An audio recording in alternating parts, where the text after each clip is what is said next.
Lord, please forgive me. I've had so much fear and anxiety this morning thinking another storm or trials on the horizon. Lord, you mentioned it would get worse to get better, so it gripped my heart this morning.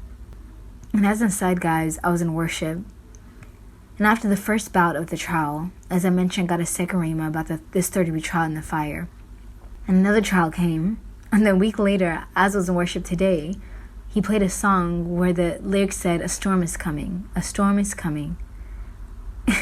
And then I pulled the rhema, and the rhema said, "This third will be tried in the fire." And I thought to myself, Lord, no. I don't think I can take any more. It just gripped my heart. I was just so unsure and just fearful all over again. Oh, Jesus, would you please bring clarity? Forgive me for my continual struggles with doubt and unbelief. Guys, I promise you I'm so weak in this area. But I heard Papa God.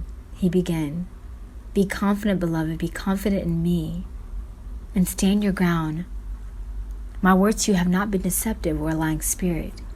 If you go back, beloved, you see how faithful I've led you and counseled you through each step. So no longer go back and forth with these demons of doubt, confusion, and manipulation any longer, but trust and rest in my words to you.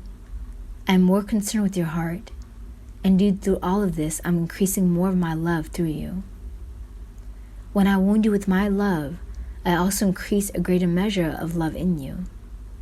In my wounding, I clear out the dross and roots of bitterness and brambles that have choked out the seed of love in your heart.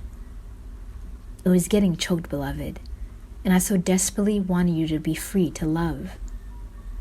As you once said before, loving all to Jesus. No longer see them that way, but souls who are simply lost, hearts darkened and manipulated by deception and power. Love them. You have been called to be an image bearer of my Son Jesus, for he loved greatly. All of himself he gave until the last drop for mankind, for his own disciples who betrayed and left him, and for his bride who rejected him, spat on him, and crucified him, and continues to do so with their actions and love of the world at times. Yet he never leaves nor forsakes her, but continues to love her back to health. He nurses her with her love as he nurses the church, and we want you to do the same. The readings were very fitting today, beloved, and the Lord is true. My readings were. I got the first reading, 1 Samuel chapter 26, verses 2 to 23. And it's about David being given the opportunity to kill Saul, but refused, stating he was not called to touch the Lord's anointed. And immediately made me think of this soul, that they too are God's child and appointed in their own right. The responsorial psalm was Psalm 103 about the Lord being kind and merciful towards us. So I know the Lord's calling me to be kind and merciful. And the gospel reading was about loving our enemies. Jesus continued, "You have not been given a spirit of fear, but a spirit of power, love, and a sound mind. No one nor anything can harm you without my consent, beloved. It doesn't matter how much you pray, hide, cover yourself in protection prayers, or strategically keep away from others because I reveal to you what they do. If a cross is intended for you, it'll come. Do you see how it is so futile to act in this way? Rather, I want you to be an expression of love and kindness to all those around you, especially those I reveal to you who want to do you harm. Love them, beloved, so well that they would see me in you. You see, dynamics of these souls are filled with competition, unsaid words of judgment, accusation, slander, and seeing who can be on top. They say they love one another, but it's all about power and control. But they've never tasted the sweetness of true love that wants nothing, is low-key, willing to be trampled and rise again and still love. Fear has ruled you for too long, and in this area, beloved, and now causing your light to be hidden.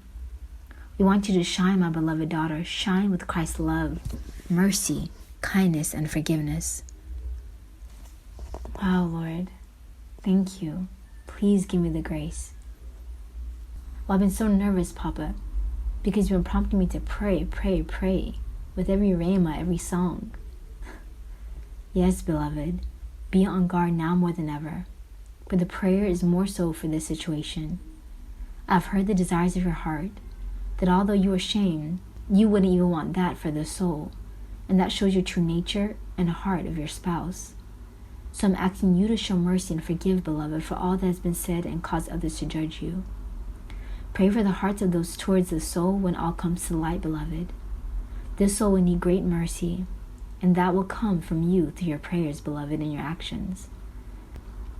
Have great pity on the soul and compassion, and bring that in prayer before me. So although the enemy intends to bring shame all around and upon these souls, all the rightly deserved because of the many things said and done in darkness, I have decided to show mercy instead, even towards this soul, because this soul is my beloved child too. I want to make you my instrument of mercy and peace. I desire all to be there, so all can be touched by my spirit of love, beloved. Really take the words given to you today in the Lord's Supper to heart. I want you to continuously live from Luke 6. And all my brides, this is your constant lot. This is a blueprint and instructions to your life work and attitude towards all. You would constantly be challenged and tested in the areas of love over and over again. And I want you to bless those who curse you. Do good to those who mean harm. Be a gift to all those around you, especially those who do not deserve it. And give of yourself in all things at a greater measure. Always forgiving, always loving, always showing mercy, always being kind, that you look just like your Father in heaven, returning good for evil continuously. For in the measure you love, beloved, will be the measure which will be returned back to you through Christ, my Son. The more love you give, the more love you receive from Him, to love more, as to increase. That you and all my brides would be filled with love, which is the fullness of God living in and through you, becoming love itself. So go now, my beloved one, full of peace and praise, as you wait for your salvation to draw nigh, fervently turning your prayers to pray for them, that mercy be shown and given at a greater measure, once the truth is exposed, and enduring all for the sake of love, until then not retreating, but being bold with kindness, love and service to all those around you. And at that point I became staticky. I felt as if the Lord had more to say, but it was hard for me to hear Him.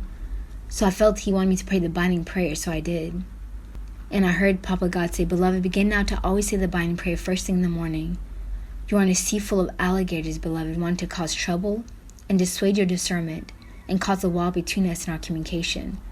That would clear things up so you can hear me." And now Jesus responded, "Beloved, get others to discern, and you will know that you are hearing me. You're being buffeted now and will continue to. Whether you're wrong or right, remember it's not so much about that, but more so about loving others, being kind to others, forgiving others, and giving of yourself to others. That is a virtue I'm continuously growing in you and transforming you into, beloved, despite the true motives of people. I just want you to love. Today, beloved, I want you to work on getting others to set up help with the pamphlets, catch up on correspondence, and begin to work on the site. You only have a week, and that's very important, beloved. And if any interruptions come from anyone, please put your desires down and be available to what is asked of you. Beloved, be of service to others, to do another's will and not your own. And do not worry, I'll be with you in all of these projects, dealing and praying for the soul, and their mind will continue to stay on me, that they may have great clarity and direction I'm leading you both into, and for peace of mind. There are many fiery darts ahead your way, but none shall prosper, and attacks against the faith and trusting me for provision. That's also being tested in patience, waiting and trustful hope, that I am this soul's provider above all else." And that was the end of Jesus' message.